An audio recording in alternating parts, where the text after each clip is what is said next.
All right, welcome back to another episode of the Average Pastor Podcast. I'm Mark, here with my pastor friends, Jeff, and our special guest, Drake Epkiss is back.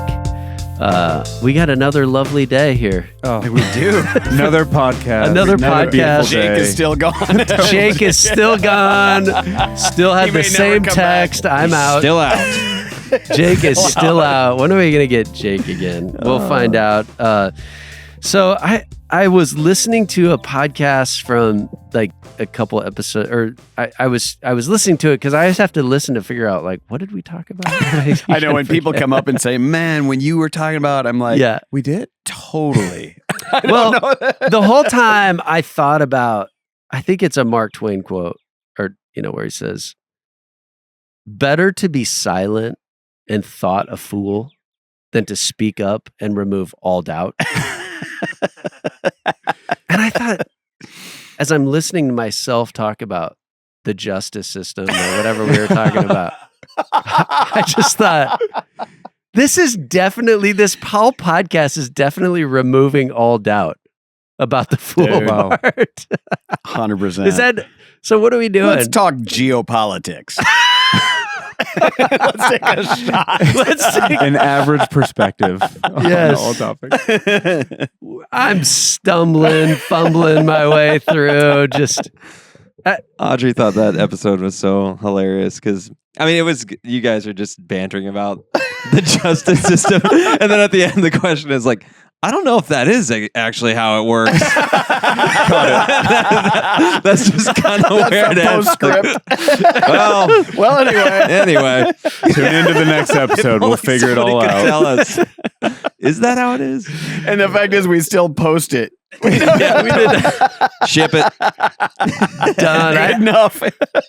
It is. It's the mediocrities. Is our mediocrities the good enough philosophy? Well, but here's the deal. Don't you want to have the freedom to kind of think out loud about things that are beyond our ability to fully embrace or understand? You know what I mean? Like the over the fence line conversations with neighbors, or like we as friends, we shouldn't only speak about things that we are utterly confident about, because we have a very narrow conversation. Just confirm that we are definitely not experts. But we're not afraid to go there. It makes the conversations way more fun. Totally. Anything's on the table. Yeah. Especially when we argue with each other and both of us are wrong. I love that. That's a great ending to, what was the line? Is that actually how it works? Yeah. I don't know if that is actually how it works. I think you can end every conversation or topic we have with that. It reminds me. Come to think of it. It reminds me, I was in some college class, some math class. Didn't do great in that class, but there's this professor that they have those massive whiteboards that span the entire room. And he's like filling up this entire whiteboard, 30 minutes doing this one problem. He gets to the end, he fills the whole whiteboard, and he's like, that's not the right answer. Just erases it all. That's and I'm like, that is what this podcast is, a big chalkboard. And it gets full. It gets full. That you can just erase at the end. Right. Just wipe it. Except that it goes out on the World Wide Web. But the next one will be different. This brings up a great segue to one of our longtime listeners, our faithful listener, Zach Rao. Zach, he figured out what this podcast is about. Man. He did it. We need Zach. Answered the question, what is this podcast even about? The decoder ring. James, do you have it? Yeah, Can you read it for us? I have it pulled up. We should find out at some point. So thank you, Zach. I don't know what it is, but thank you, Zach. Yeah, he did a great job. So he sent us this email, and I don't know how long he worked on this, but I feel like this is perfect. He said, in response to the comment, if anyone knows what this podcast is, please tell us. Here's his description.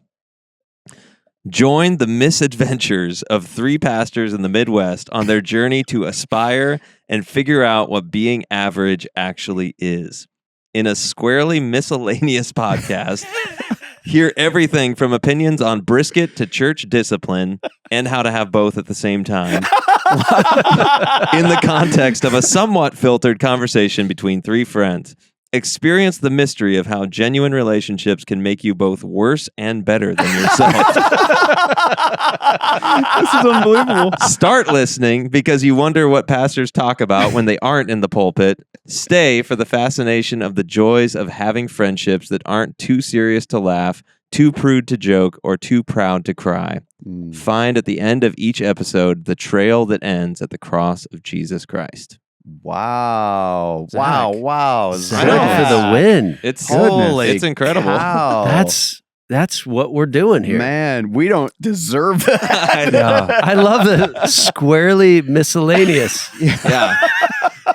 I looked for that genre to tag on Spotify, but just like it's just like a big There's- junk drawer. yes, Right. Just a junk drawer of ideas. Man, what an honor that Zach actually wordsmithed Oh, yeah. that whole thing. yeah. So That it must have was- just been that one episode that you ended with that question of what was this about? Because he made it sound like it ends at the cross every time. So Ooh. it Yeah. must have just been that one. Whoa. He did. He also made a bingo card, Yep. and Did we Wow. won't read all that, but Totally. he had some good. Oh yeah. Good It's spots. great. Maybe I'll share that in the show notes so people The bingo Oh, card. please. Yeah, so you can Oh, look at good. the- I don't Yeah. know. There was Yeah. a correction. I had to send him a correction because one of them said something about sermon prep. Yeah. One of them is the average pastors use the podcast to sermon prep. And I wrote him Oh, back and wow. I said, correction. One of us. Only me. Jake uses it as sermon prep. Might stumble into Romans 8 a little bit. Yeah, we'll no, see. yeah. Oh, come on. Who knows? Last episode. Okay. Oh, that reminds me of Romans 8. Yeah. What do Touche. you guys think about So it? convenient. You might get voted off this podcast, Drake. You keep that I'm stuff gone. up. Here are some of my favorite ones that he put. One is Jeff's role is fulfilled in being the official laugh track of the podcast, happening currently. Another one is there's something in the background audio that would have been completely insignificant unless one of the pastors commented on it. That's good. None of us heard the truck in the background. Yeah. Is that a bird? Yeah. And then Mark interprets a woefully hopeless event or post on X to be optimistic. I like that one. That's great. Yeah. So Wow. check it out in the show notes. There's just some great that's- stuff on there. man. Zach's coming in strong. He Oh, is. That's He big. is. Cow. We're having a good time here. We'd send him some swag, but we don't have any. Coming soon. Okay, I'm sure. speaking of that, Oh. we also got another great email from we got a real sponsorship, our first ever Oh yeah. from the Pour Over, from Nate Wells at the Pour Over. He was listening and was It might so be a stretch to say that we got a sponsorship. No, I it's think it legit. was kind of a satirical email we got from Nate. But anyway, let's own it. That is an official sponsorship. Well, he was thanking us for our mention. We mentioned Pour We Over. mentioned and the here, Pour Over. Here was Okay, let's- Mark's exact quote. The Pour Over newsletter. It's great. Get your news. That was what you actually said. And think of the additional subscribers that they have got from listening to this. That's a great ad read. my Can you word. read his email? Is that I mean, it's really I funny. think so. Yeah. Yeah, Says, yeah. long-time listener, first-time emailer. I want to include a mediocre kickback for the meh promotion of the Pour Over. As you court advertisers, you can really lean into how genuinely average the ads will be. To quote Mark, the Pour Over newsletter, it's great. Get your news. That was the quote. So he sent us a code that would work for $83 off of anything in their merch store. Why 83? Well, that felt like the most average test score. Mom's not going to put it on the fridge, and don't bother applying to Northwestern, but it's technically a B, not a B minus, so don't hang your head. That's incredible. That's how we got to 83. Wow. So yeah, he said a postscript at the end. Unfortunately for the G-Defy wearers, that code will only work on stuff that is size medium. Kidding. The codes will work on all sizes, but I thought that was What was his last? He said something about keep being impossible to underestimate. Yeah. Yeah, just And then something about being a blessing to our church family. And I wrote back, I texted him this morning. I'm like, well, that'd be great, Nate. But we've never told our church family that we have a podcast. Oh, goodness. He's funny. Wow. That was some great content from our yeah, keep sending in Are you those. going to call it our sponsor? Keep sending those witty emails. our first One of many, but we had to the first select only. monetary kickback. We might get G-Defy if we keep bringing. Okay. Oh yeah. So give just for our sponsor Ooh. the pour over. Jeff, Are can you you just gonna can you will it do into better? existence? Can you do better We're than actually mine doing to this. promote the pour over? Come on, give Drake. What do you got? What do you got for the pour over? Oh man. Oh, I mean, I think it is the greatest way to get a quick synopsis of all the things that are happening. And it's enough to strike up some great conversations with people, just enough to. So how do you do it? with It's it. an email that comes Yep. 3 times a week. It gives you the news. You can find, what do you Google the pour over and Mhm. click subscribe? Yeah. And they even have one that's designed for kids, which is great. I think it's helpful for me. Oh, yeah. Kind of bottom shelf sit for kids, but also that's, I need that. So Yeah. give me They the do news these at that little level. bonuses where, like, I think one of them was like how to get a bill through Congress, like different things that are kind of tangential to the news, but maybe you don't understand what even this is. You know what I mean? So they'll do Mhm. these little either historical or interesting to help you understand what's going on from a Christian perspective. How do we hear, filter, and even respond? The Bible passages in there to how do you respond to this kind of global event or whatever's going on? So Yeah, great guys cool. from our church that Yeah. started that good kind of guys. hit big. It's like it's super Mhm. cool. So it's blessed a lot of people. So anyway, the pour over news, it's great. Nah. Get your news. Yeah, get your news. All right, I want to come back to a topic that's just I'm still a little not. I want to rant a little bit on this topic. I don't think we squeezed the rag for all it was worth last. Nice. So it came to me through this podcast. I talked about it last time. Not Dead Yet. A podcast with Ben Sass, who was a fellow Nebraskan. Yeah. He was a senator. What was for a long the time. university There that he was the and- president before he became a senator? Is it Florida? No. That's after. Yeah, I'm saying in okay. Nebraska.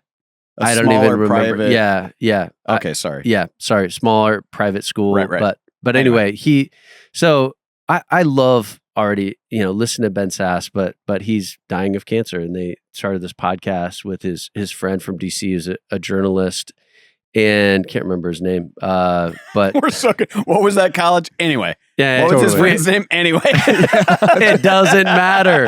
The quote that I'm about to Yeah. drop is what sparked this, where I'm like, this guy is such a kindred spirit, because I'm like, I feel this way. Remember, last Mhm. episode we were talking about networking. I'm like, the church is not a place to network. Mhm. The church is God's family. It's a place to fellowship. And I was just like, the contrast between fellowship and networking. Mm. So this guy, because I want to talk about like the history of networking a little bit. But this guy, he said on the podcast, he said, I have a hard time with networking, especially in DC. And he's like, because the question is like, am I friends with this person, or do they want something from me? Yeah. It's all transactional relationships in DC.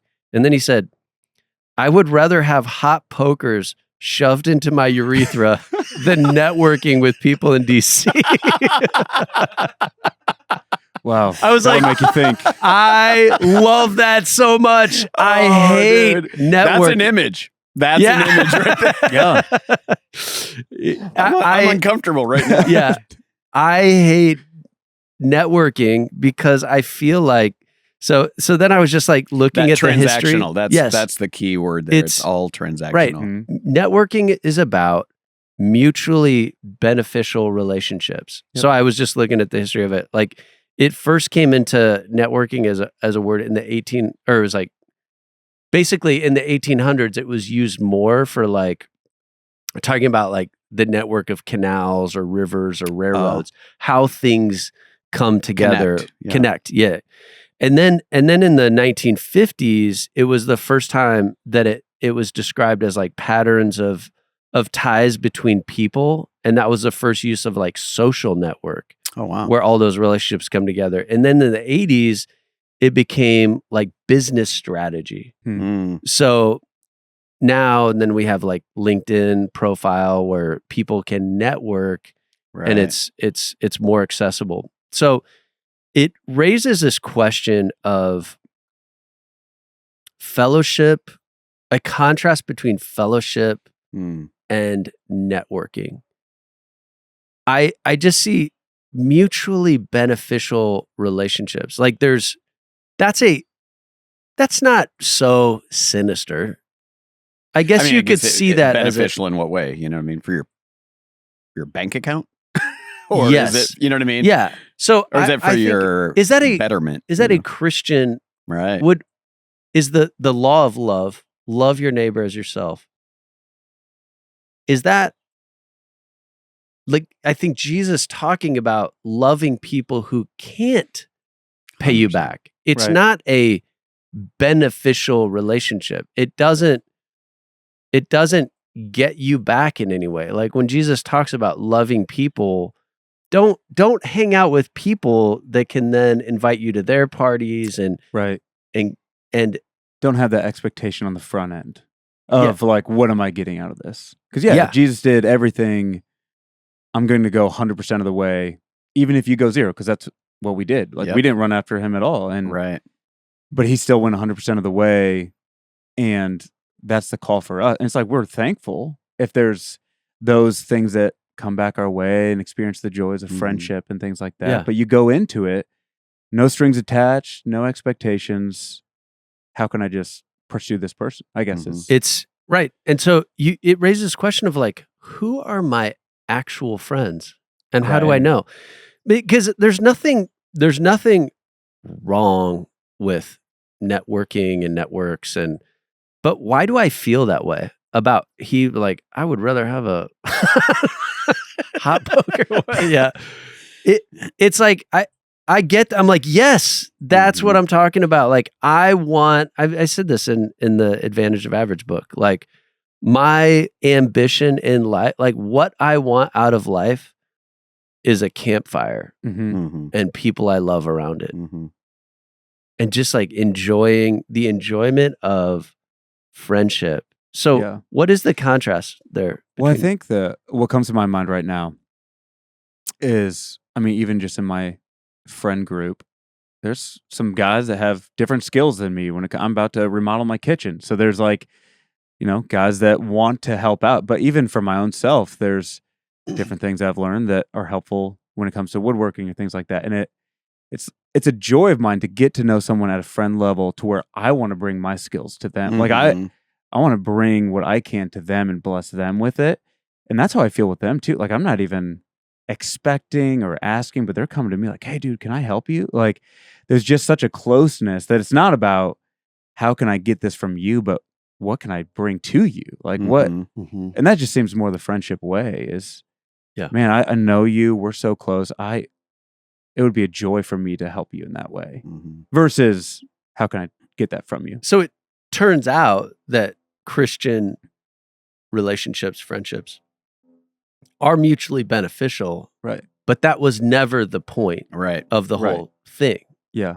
You started with, I love you. I'm like, I don't know. It's like you end up getting the byproduct of it. Of course, is like they're going to help you with your kitchen, like if they have a skill. But that's not when they see your name on the text, it's not, oh, what does Drake want from me now? Right. It's like, Yeah. oh, my friend. Totally. And, Right.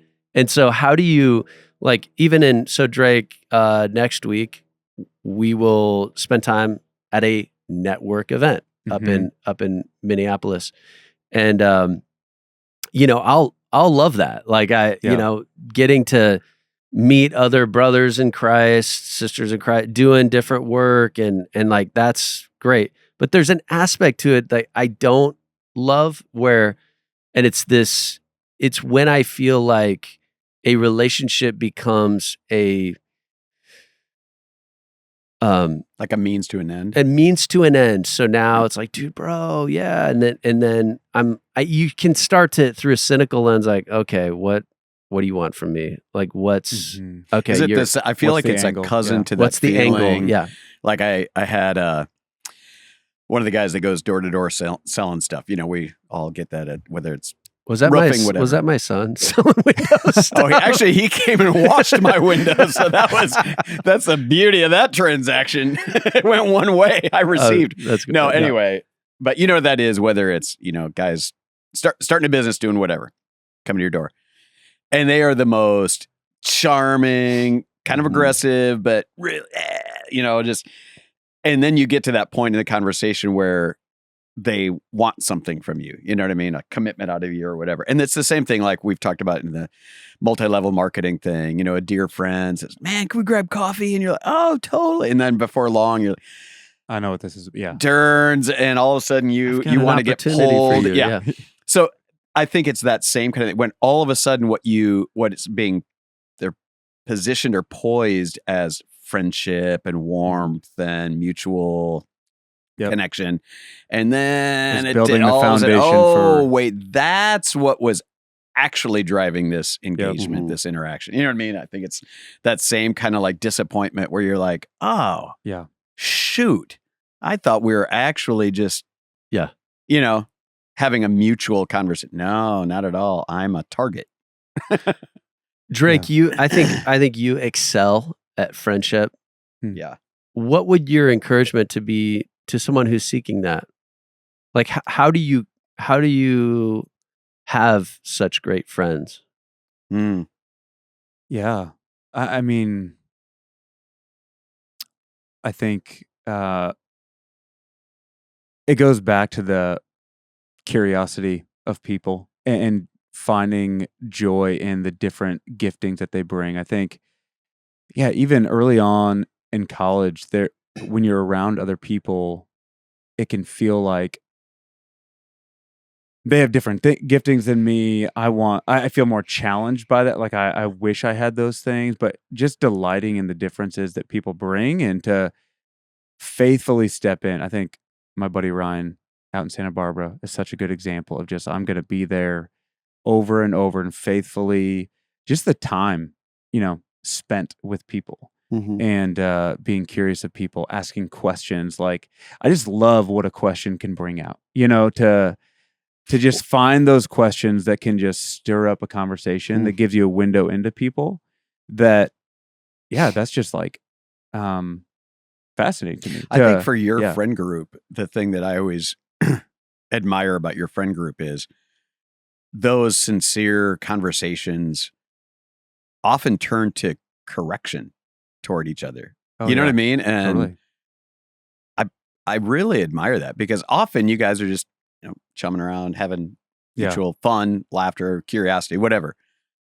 But if all of a sudden someone needs to be corrected, you guys are not afraid to go there pretty quickly. Oh, for sure.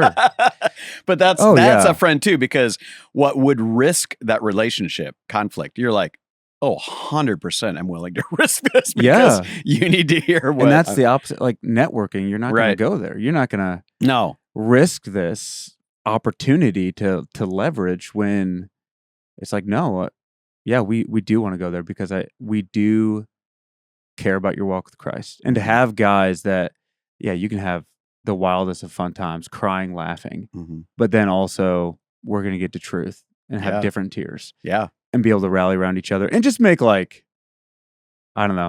the smallest thing feel like the biggest gathering. Like we just had like a little camping trip with a bunch of dads bringing their kids together, went to Lake McBride, and it just felt like the simplest thing. But it's just, you sit back and you're like, this is unreal. The kids Which running for those around. who aren't from here, that's like 4 miles. Yeah, totally. It's one of the biggest lakes around.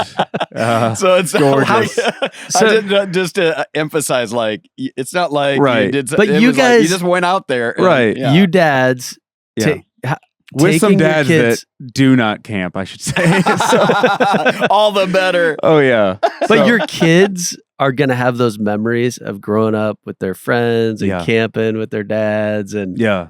some of the pictures you showed me, they were so precious. Well, I think, it speaks to, like, if you could talk about, advantage of average, like average friendship is just enjoying the base hits.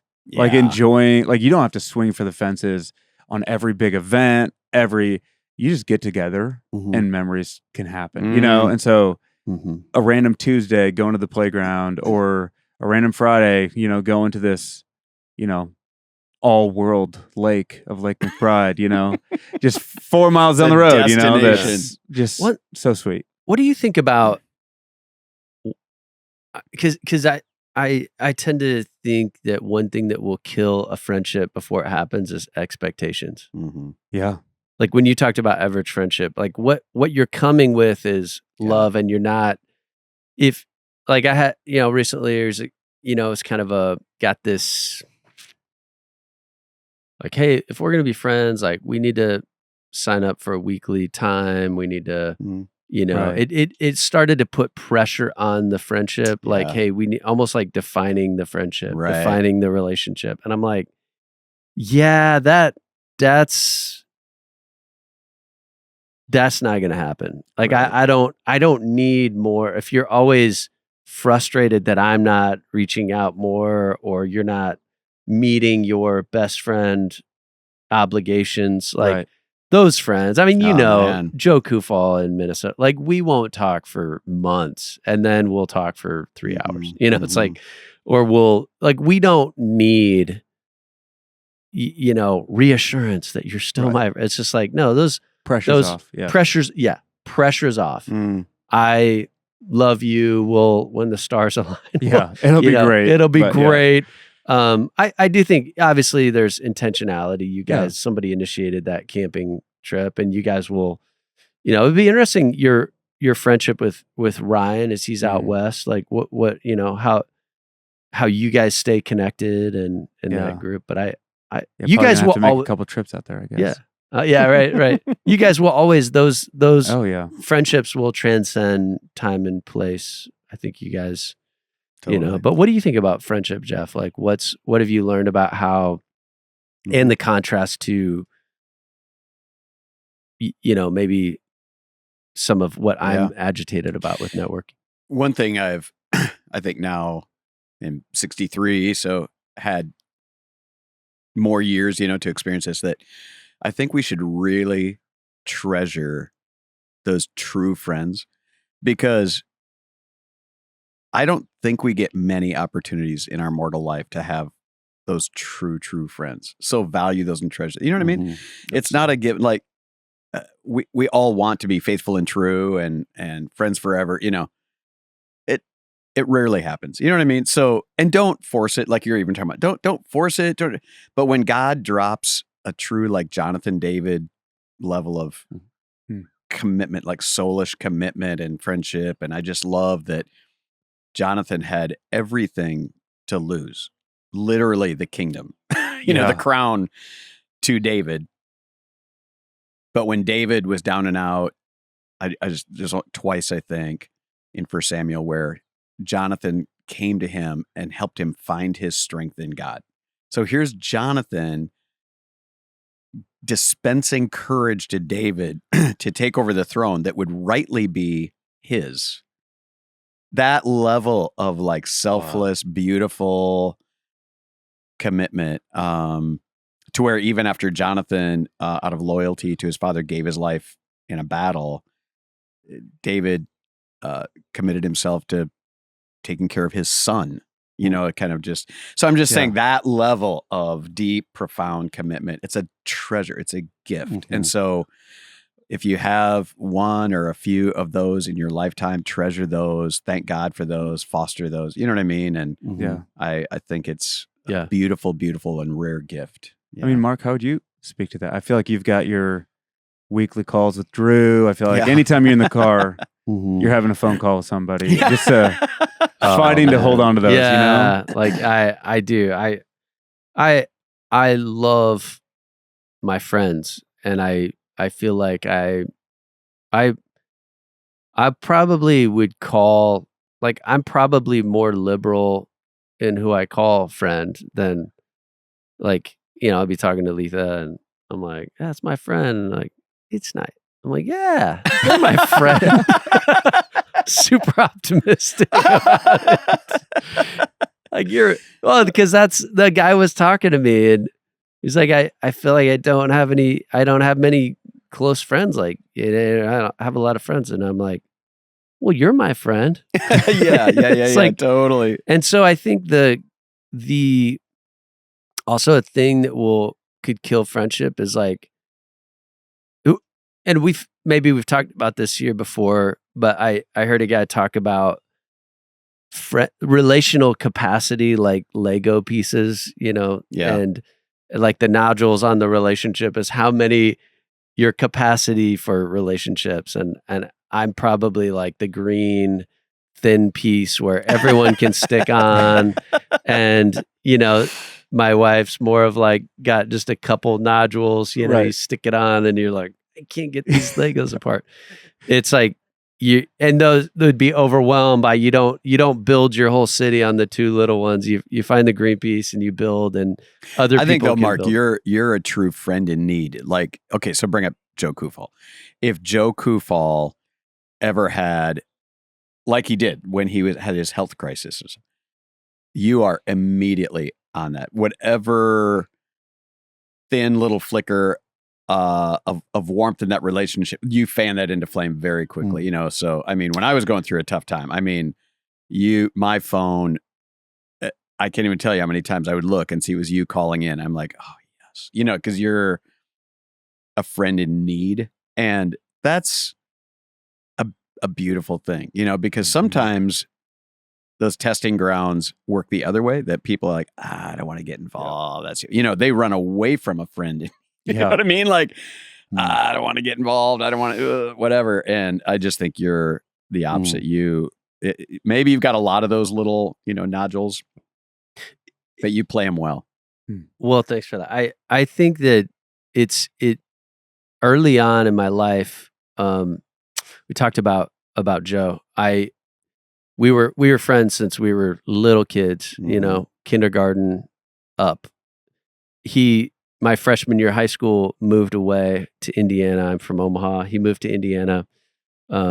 We sat in church, and in our church, in the pews in front of us, there were these little encouragement cards and little postcards that you could write on to encourage someone and send it to them. So every single week, I grabbed an encouragement card and I wrote Joe a note, like all through high school, every Sunday for years.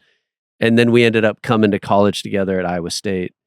We're in the same fraternity, but I think he's probably still got all those cards from that time. And we just made it wasn't even a commitment. It was just like, I called him and we made some trips out to Indiana with our friends. And, but just those, I just decided early on, or just intuitively, like, I do have a lot of friends, but there are people that I just think loyalty and friendship, my buddy, I have a friend down in Southern Illinois that we've been childhood friends, and both his parents passed away. And I'm like, told my wife, and for his wedding, like, I'm driving 7 hours and I'm going to be there. Doesn't matter what's going on. And sometimes that's hard. Yeah.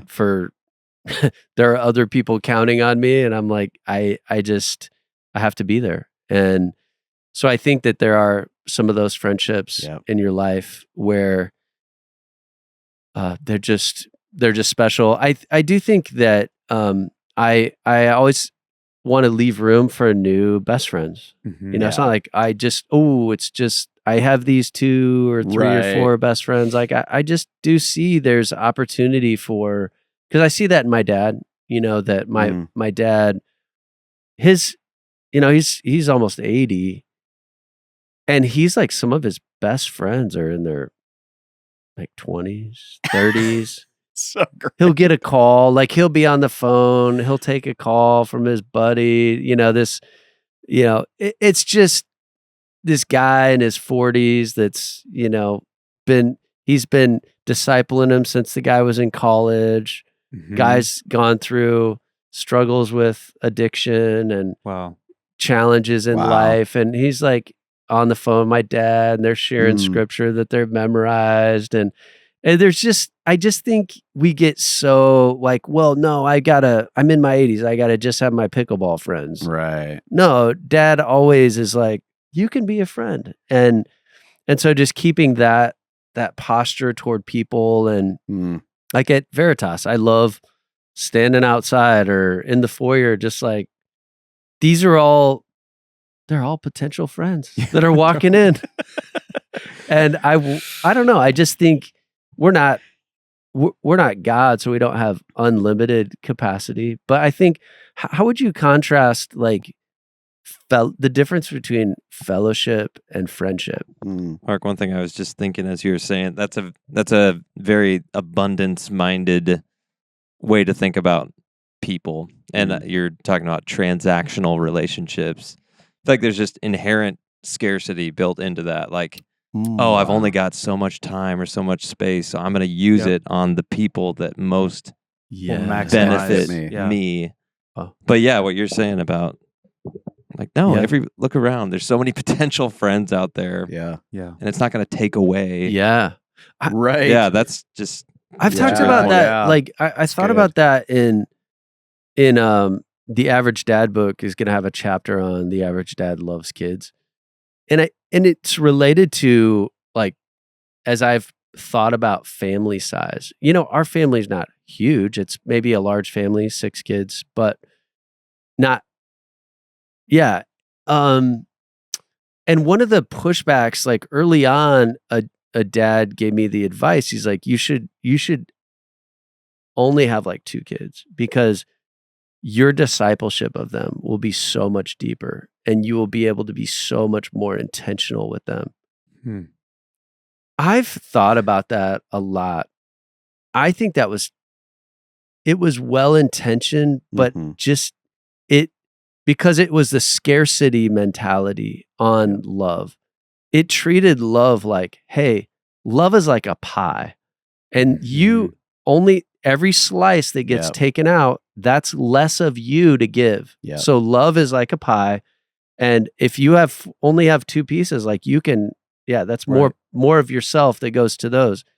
But I see love, like Christian love, is more like a fountain, and God is the source of that fountain. So it's infinite. It's not like some of me gets taken away by. So you get a sliver left. Yes. Yeah. Like, well, sorry, kids. You only got, like, I just see my kids and how it's weirdly like my family, it's multiplied love. Yes. Like somehow there's 6 kids, like there's more to give. I love each of them. And I'm just so fascinated and amazed by each of them. And like my love for them grows. And it doesn't even take into account like the added love of your kids for each other. Like that gets spread throughout, and what one kid reveals about the other, and that, totally. As they get married, and now like Ava and Xavier are going to have a baby, and I'm like, that's like literally the love of multiplication, and how be fruitful and multiply is a multiplication of love coming out. I still remember when Teresa was pregnant with Audrey, James's wife, Audrey. And so she was our second born. So I remember sitting with my D group out in Los Angeles, and I was really afraid, because I'm like, man, I love Seth so much. I don't know if I'm going to be able to have enough love left, to give to another child, And this single buddy of mine sitting next to me, he was like, I think you'll be fine. You'll find it. But that same thing, I had this worry, Yeah. of that scarcity mindset, like I feel like I've given my whole pie to my Right. firstborn, Oh. like, I mean, what's left, but it's totally not true. we're like 8 weeks out from our third coming, Mhm. and there's never been a thought of this looming. Yeah. Oh man, You're gonna what's have an this empty mean? tank. Yeah, totally. Yeah. Like we're on E already. Sorry, Zeta. and even Someone's got to go and make Oh, room totally. for this next one. no, Zeta's ready to parent this next child. So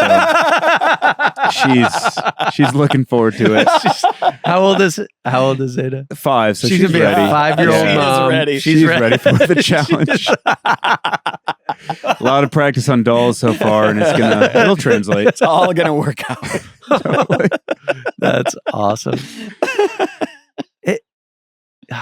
With that, I mean, yeah, with what fellowship and friendship, like how are they different? Like, is fellowship even deeper than friendship? Where your unity is not based on shared interests or we're into the same thing, but it's like there's a communion, like sharing communion together, actually Yeah. being bonded in Christ, Mm. brothers and sisters, like bound by the blood of Jesus. And Yeah. is there Well, I think it's C.S. Lewis in The Four Loves on his chapter on friendship, where he talks about like the depth of your friendship is based on the depth of what brings you together, the joint mission. And so the deeper the purpose, the deeper the friendship. And so, I've totally seen that in joining, linking arms with brothers in Christ and feeling a depth that goes way beyond. So, Yeah. would completely agree. Yeah. with That's that. a bingo square, by the way, if you're keeping track. At least one quote from C.S. Lewis. Check. Get your pieces out. And I think last episode he even mentioned Tolkien, like not to That's rip gotta off be on there. Tolkien. So Bingo! what do you got, Jeff? Well, now I can't find it. I thought just in 1 John, what verse is it where it talks about and we have fellowship with one another, like because of Jesus, we now have fellowship with one another. So the reason I thought of it, if anybody can find that verse in 1 John, is so friendship seems a little bit more kind of natural, shared interests, whatever. Fellowship, I feel like, there's a big blend between them, overlap. But fellowship, here's the deal. You know how you can meet somebody like this guy that just gave his life to Christ a few weeks ago?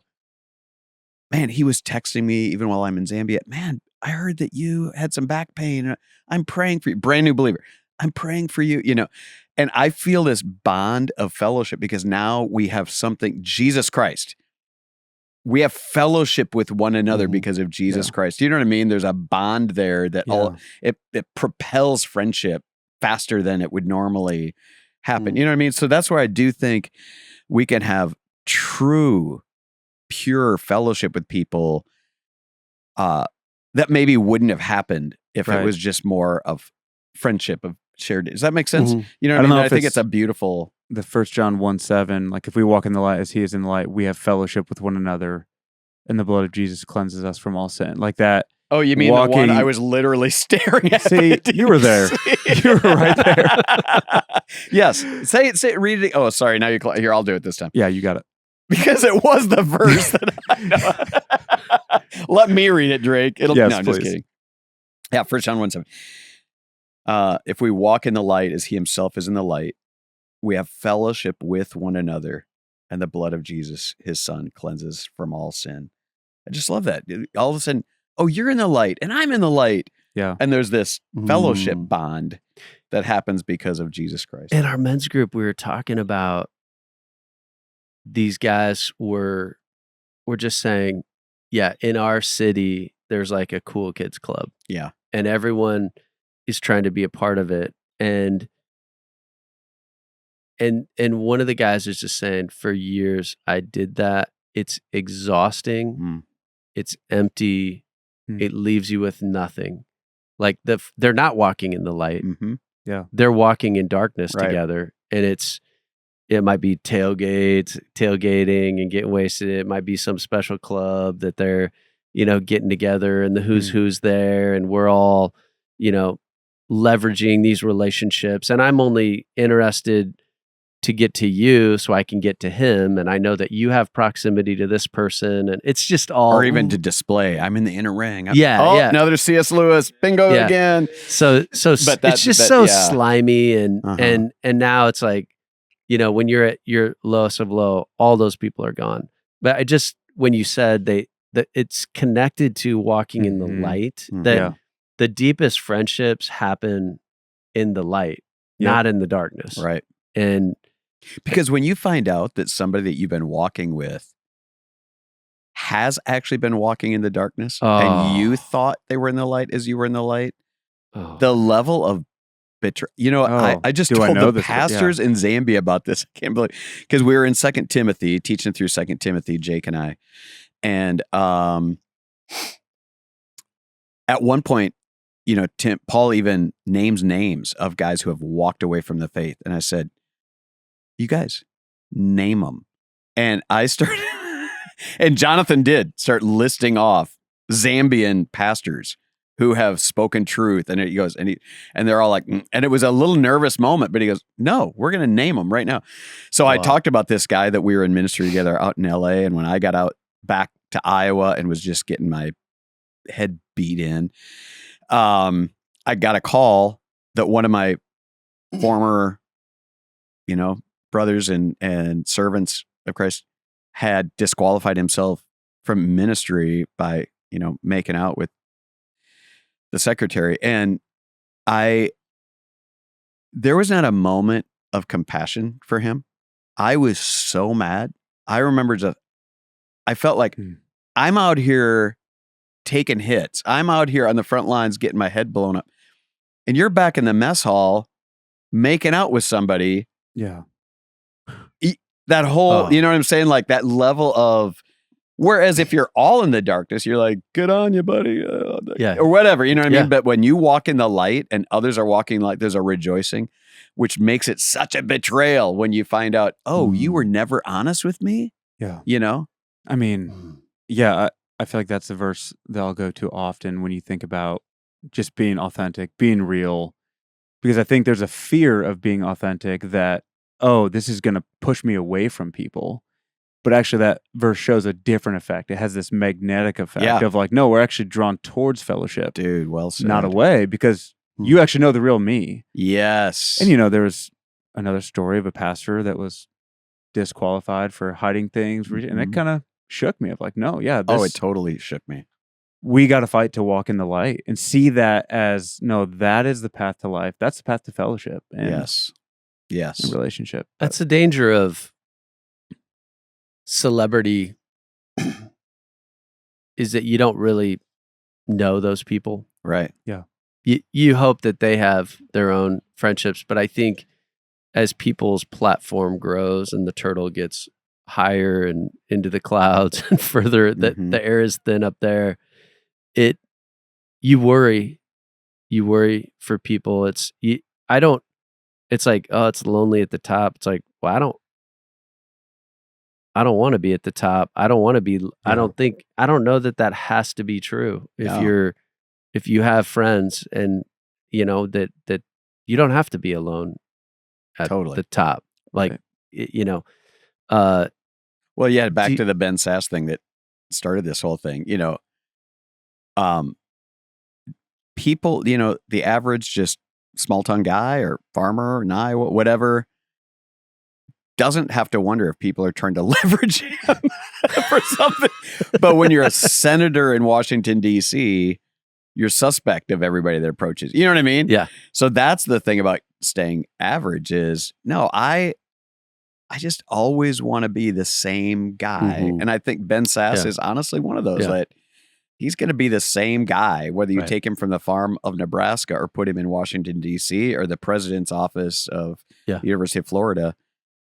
Yeah. You get the idea. You're going to get the same dude who speaks the same language or whatever. But there's that danger. What do you guys think about, let me make a case for strategic friendships. If we're Mhm. if we're being too, I'll just ask this question, 2 Timothy 2:2, and the things you've heard me say in the presence of many witnesses, entrust these things to reliable men who will also be able to teach others. So there isn't speak to the pastoral imperative there from Paul to Timothy to say, is that a case for like, hey, also there is an aspect of who you invest yourself in Mhm. that you should be seeking faithful people to invest in that will also be able to teach others. So is that a strategic a call to strategic friendships as a pastor, or how Yeah, would but you think about that? genuinely, I mean, when Jesus, who, was obviously the ultimate disciple maker and taught his disciples to make disciples, the whole 2 Timothy 2:2, modeled by Jesus, but he was willing to call them friends. You know what I Mhm. mean? And so it is strategic. I mean, he literally hand chose the 12 that would follow him and then the 3 of the 12 that would get in even closer. So that was all very, intentional on his part, but he was a true friend to all. You know what I mean? Yeah. So And not all yeah. those guys were probably seemingly the best strategy, Yeah. to pull in Totally. and just to see Yeah. the guys that were willing to follow him Yeah. and to pour into their lives. And Totally. Yeah. but Totally. All right. Well, I wanted to get to this in this episode, the candy aisle. We haven't been in the candy aisle in a while. let's walk down it. So we gotta walk down the candy aisle of life. Mm. I want to know what you've been enjoying, what guilty pleasures, Mm. what books, movies, podcasts. Yeah. Tell me what you're excited about. It's coming up on just total candy aisle. Oh yeah. Well, right now, my YouTube feed is all different realms of a kitchen, and I bet. figuring out how to do all these things because we've got a 6-week time frame from when we start to when the baby comes. That it's going to go perfectly. I'm well equipped now based on these videos, but no, I do just get fascinated by different techniques and different And that's ideas you of what it could enjoy look. that. Oh You yeah. enjoy that. Yeah. Oh yeah. I Yeah. think it's a fun, like, creative outlet that in ministry you don't really get to Mhm. see like the end product necessarily. And Mhm. and there's things I love about photography and woodworking or a remodel that you just get to see the end of it and delight in what that looks Yeah. like. So that's a fun Mm. little outlet Wow. for me. So there's that. Also got into the Nuremberg movie. I don't know if you guys already hit on that movie, Mhm. but that was a good. That's gonna I wonder if quick they'll watch. ever sponsor us. We've talked about it. Yeah, Totally. we're going on a few straight. Yeah. But that, yeah, So totally. I'm I glad figured that that had already been covered, Drake, but that is Drake. another one on Dude, the it's hat there. legit. Yeah. That's legit. Mm. Yeah, for me, I mean, it's spring, and I love being outside. Here we are on the porch. Took all the vinyl wrap off it, so it's back to just being just a screen porch like it was intended to be.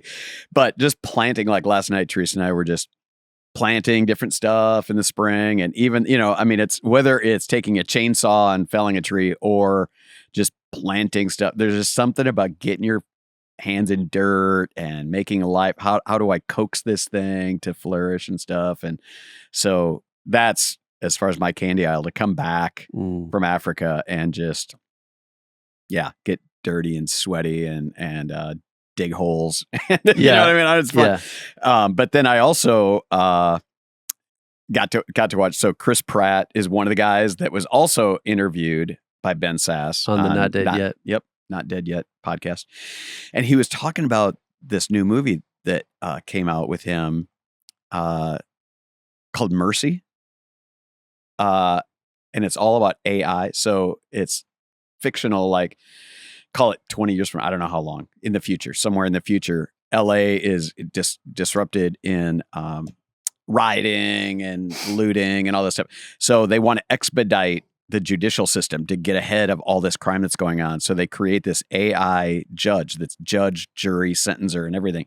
So you sit in this chair if you're, caught. and you got 2 hours. This is what makes it. They're able to fly through this. You got 2 hours to convince this AI generated judge that there's potential reason that you actually didn't commit the crime. And if you don't convince her in that 2 hours, it becomes an electric chair and you're dead. So they're just flying through, and crime has just plummeted, and it's really working. So that's kind of the premise. And so this guy that was a detective investigator, was a big proponent of this AI thing, wakes up and finds himself in that chair for the murder of his wife. So I'm not giving anything away because that all happens like in the opening moments. So between AI, I don't know if AI is on the bingo thing. We've talked about AI a lot, but you missed that one, Zach. But he's a great actor too. Wow. So it's pretty. I don't think it got great reviews. Maybe people will watch it and be like, "Are you kidding me? That's just candy aisle." But I had a lot of time on the plane. Yeah, baby. that's cool. Yeah, the plane stuff. I also had the plane. Oh yeah. And I watched Hamnet. Dude. Oh my goodness. Oh my word. James, you liked that one a lot. I bawled my eyes out. Yeah, that was my favorite movie last year. I just at the end, the last scene. I didn't just sniff, like I wept. I was weeping on the plane. I was bawling my eyes out. Yes. I was just like, this. How can you explain the emotion of that scene in that moment without giving anything away? But like, you can't. At the end. Yeah, but just so don't go there. No, without saying what happened, the emotion of. Oh, I'm getting choked up just thinking about it. Well, I gotta watch this movie. Here's what I would say. Next time I'm on an airplane, I guess. I think I was like, there's a scene to skip. Like if you're for sure. Right. Okay. So assume you are able to. Yeah. Hopefully you can stream it and just scrub that. Yeah. Okay. Fast forward for sure. Yeah. Get through that. But I'm glad you said that because I don't want to just. No, this is not like, hey, get your family around watch a show that Pastor Mark recommended we watch. No.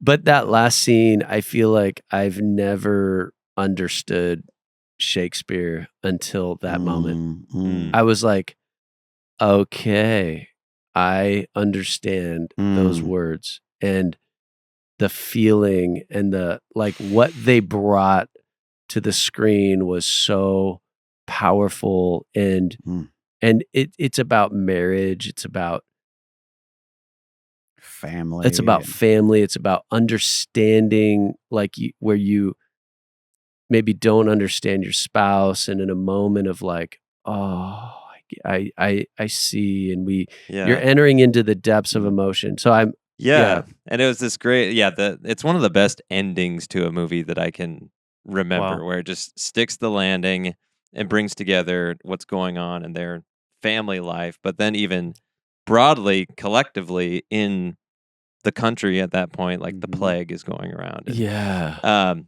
you can see how it resonates with everybody in that theater. Yes. And how, like the power of a story, the power of art to bring emotions out of you that need to be expressed. Even sibling love. Yeah. And you know what I mean? There's just so many layers that are profound and that you don't often think about with a blockbuster movie. Yeah. They're so pure and James, can you riff on that movie for a minute? Like what's the what is that like how much of that well, is it's based true on based on a novel called Hamnet. And so Shakespeare, we do know historically he did have a son named Hamnet.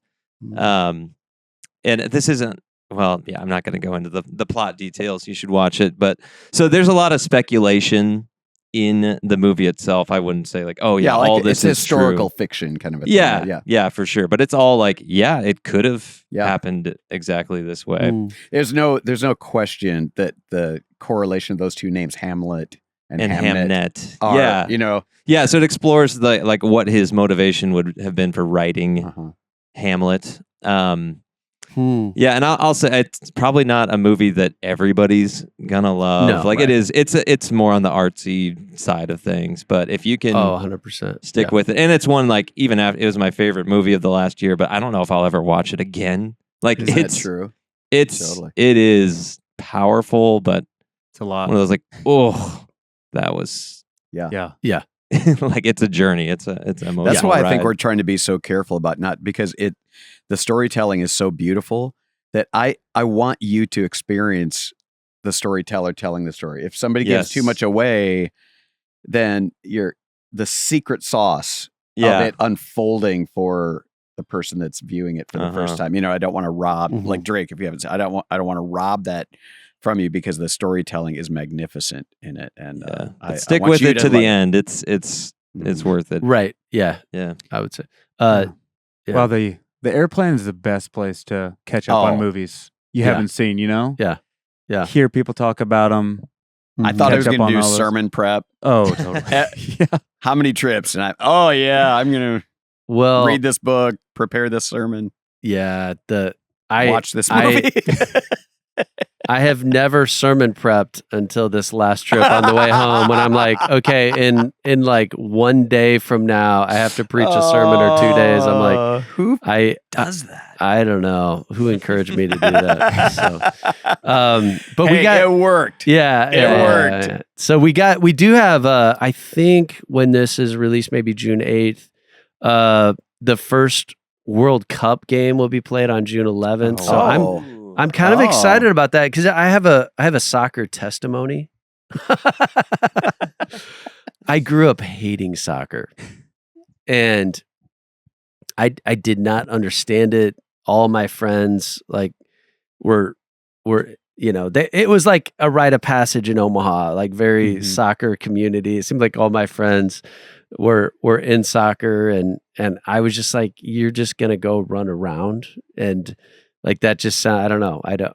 My on my bucket list. Stellar scores like 1-0. Yeah. It's, And that I was a didn't get great it. game. Didn't Yeah. get it. But in the summer of 1998, I was had a mentor that basically it was a little internship that I did at my home church, and he was like a voracious reader, and you walk into his office and there's just books everywhere, books upon books, and books shoved into shelves and stacked, and you walk in and it smells like an old library, and he's like read all these books, and he handed me this reading list, and it was like it had all these sections. I still have the papers.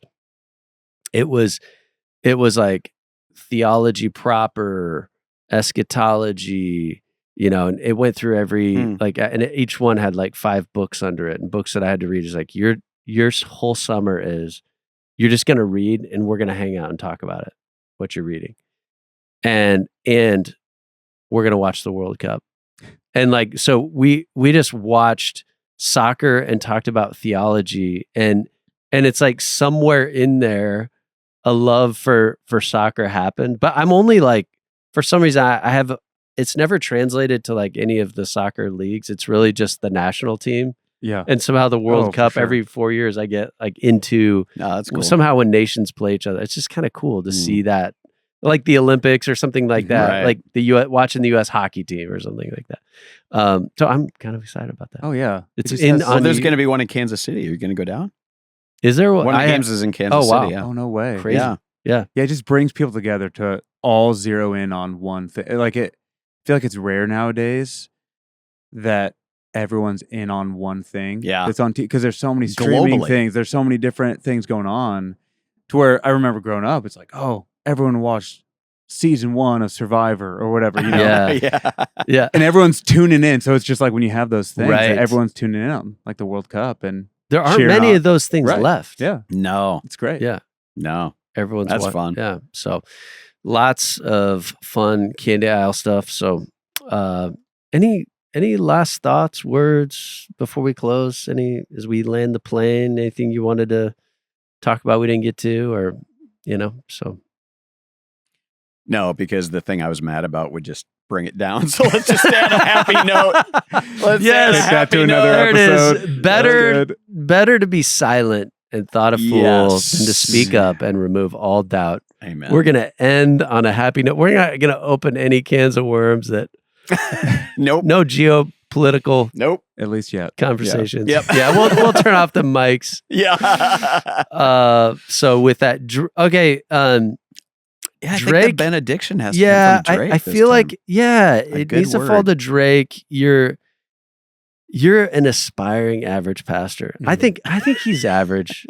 I think he's thank you. average enough. I think to we got to be- drag him down a little more. Yeah.